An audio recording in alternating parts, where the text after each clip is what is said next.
My name is Jenna Cater, and this is a vocabulary lesson that goes along with the book Amelia's Road. Okay, so the title of our book is Amelia's Road, and the author is Linda Jacobs Altman and Enrique Sanchez.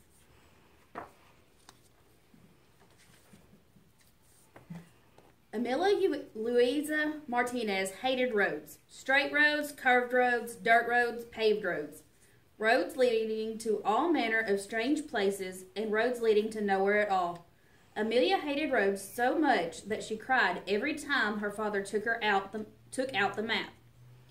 The roads Amelia knew went to farms where workers labored in sun-struck fields and lived in grim gray shanties, Los Caminos. The roads were long and cheerless. They never went where you wanted them to go. Was she looking out the window out of the car?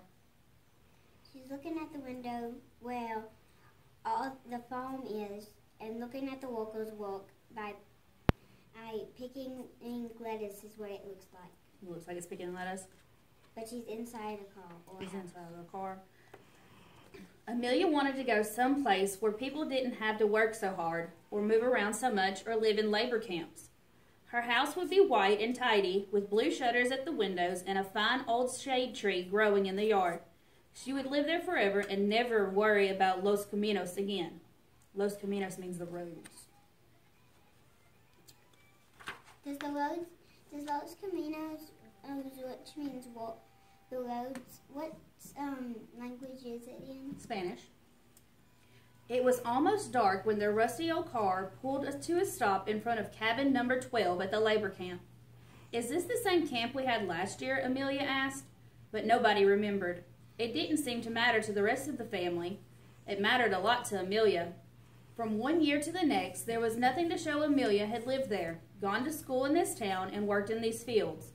Amelia wanted to settle down, to belong. Maybe someday, said her mother, but that wonderful someday never seemed to come. Mama, Amelia asked, where was I born? Miss Martinez paused for a moment and smiled. Where? Let me see. Must have been in Yuba City, because I remember we were picking peaches at the time. That's right, peaches, said Mr. Martinez, which means you were born in June. Amelia sighed. Other fathers remembered days and dates. Hers remembered crops. Mr. Martinez marked all the important occasions of life by the never-ending rhythms of harvest. The next day, everybody got up at dawn. From 5 to almost 8 in the morning, Amelia and her family picked apples.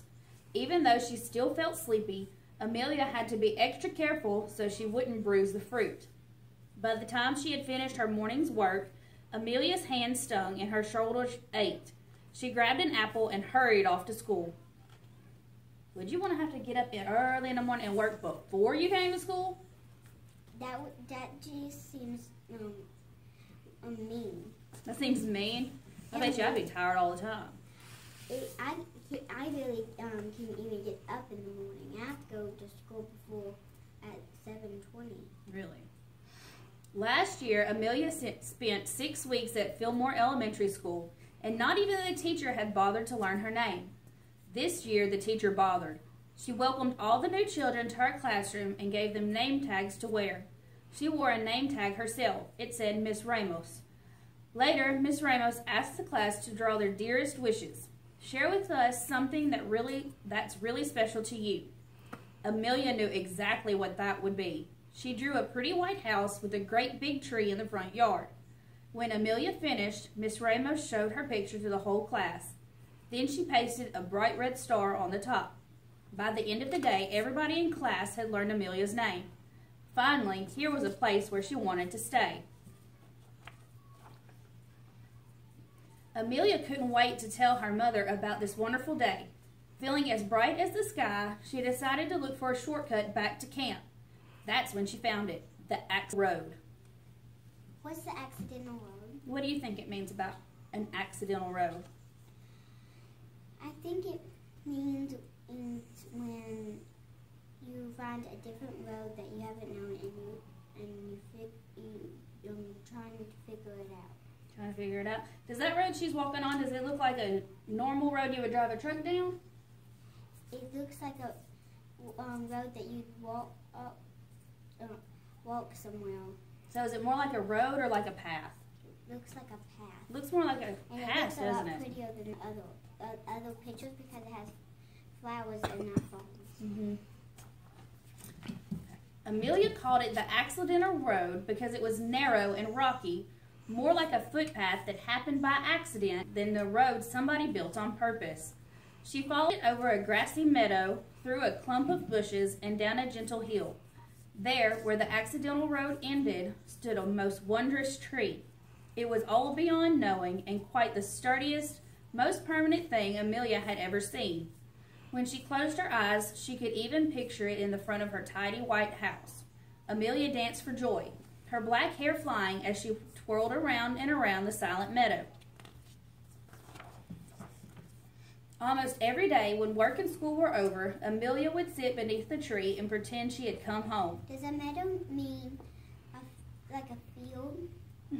That's a similar meaning to a meadow. But it doesn't have all those, it doesn't have a track, and it has like bumps that are like silent. It's like a silent place. A meadow means a place that's wide open with lots of different kinds of grass. Kind of like what we see around here that we call a pasture. You know, like Papa has, your Papa has. Jackie. Yeah, Mr. Jackie, he has fields or pasture land that they sometimes can call a meadow that he lets his cows eat on. More than anywhere in the world, she wanted to belong to this place and know that it belonged to her. But the harvest was almost over, and Amelia didn't know what she'd do when the time came for leaving. She asked everyone for advice, her sister Rosa, her parents, her brother Hector, her neighbors at camp, and Miss Ramos at school, but nobody could tell her what to do. The answer, when it came, was nearly as accidental as the road. So does accident mean like it's an accident? It was an accident, but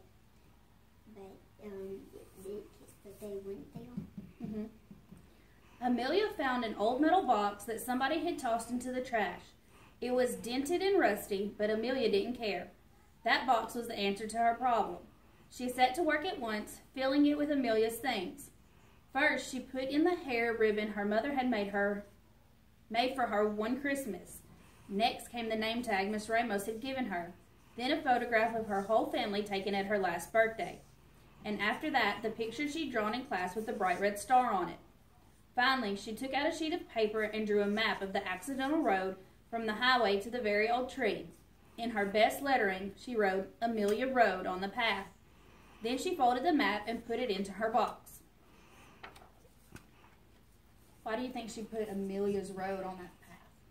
Because I think she was the first one to, it was the first place she found, and she thought she was the first person to find it, and it was a road.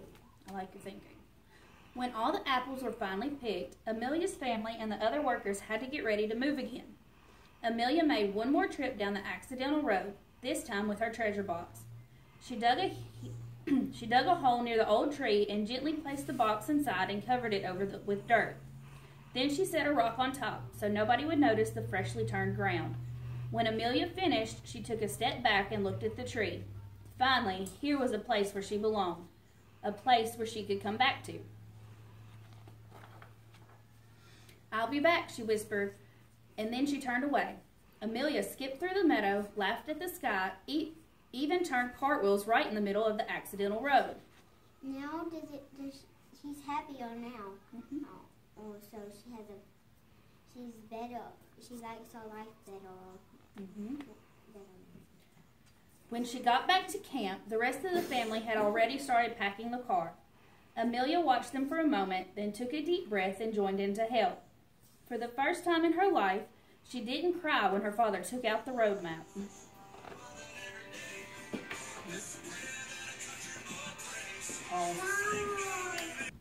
Now. So, since we've completed reading Amelia's Road, I want to talk to you a little bit about some of the vocabulary words that were in it. So, one of the words was shanties. Can you say shanty? Shanties. In the story, the part that said, Shanty said, the roads Amelia knew went to farms where workers labored in sunstruck fields, lived in grim gray shanties. A shanty is a hut or a rundown house, kind of like an abandoned cabin that you find out in the field. So another thing you might read about shanties is poor children from Africa usually live in shanties. So a shanty is like a house, but it ain't the stablest house, and it ain't perfect. Yeah, just like that. It's not nice. So I'm going to give you an example. Poor people. Is A, B, or C, and I want you to tell me if that would be an example of a shanty or not an example of a shanty. So is this classroom an example of a shanty? No. No. Is a new apartment an example of a shanty? No. No. What about a shed that you get after a flood? Yes. Yes. All right, so say the word. Say shanty. Shanty. Okay, another word we saw and encountered was meadow. In the book it said, she followed it over a grassy meadow, through a clump of bushes, and down a gentle hill. Say meadow. Meadow. A meadow is a wide open field or an open grassy area. Also, sometimes we call it a pasture. So in another...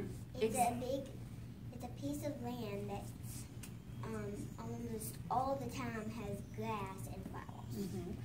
So somewhere else you might see it in books that you read. It says, in the evening, they camped in a meadow surrounded by woods. So a big open field that they camped in surrounded by the woods. So I'm going to read you some words, and I want you to tell me if they are similar to a meadow or if they're not similar to meadow. What about a city? Is that similar to meadow or not? No. What about a forest? Yes.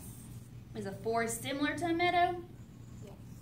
Why do you say the forest is similar to a meadow? Because it's a big place that's usually flat and has flowers and grass. But does a forest just have flowers and grass, or does it also have trees? So it's trees. So is it the same as a meadow? No. No. Exactly. What about a field? Yes. Okay. What about a pasture? Yes. Okay. So same meadow. Meadow. Okay. Another word that we saw in the book was accidentally, or accidental. In the book it said, feeling as bright as the sky, she decided to look for a shortcut back to camp. That's when she found it, the accidental road. Say accidental. Accidental. Accidental means unexpected or by chance or not planned. So it's like an accident, but you just discovered that place. You just discovered it without thinking. You didn't plan to discover it, but you just found it. So another time you might see it in a book is something that says, I spilled my drink on accident the other night. So I'm going to read some of these situations, and you tell me if this might be an accidental situation or if somebody would do it on purpose. So a car wreck. Do you think that would be an accident or somebody would do it on purpose? Sometimes it's on purpose, sometimes it's on accident. Well, I would hope nobody did a car wreck on purpose. It most likely is accidental. I would hope it was being on accident. Okay, what about eating lunch? Is that an accident or do you do that on purpose? You do that on purpose. What about tripping and falling down? Accidental. Accidental. Very good. Say accidental. Accidental. And that concludes my vocabulary lesson with Miss Piper Forrest.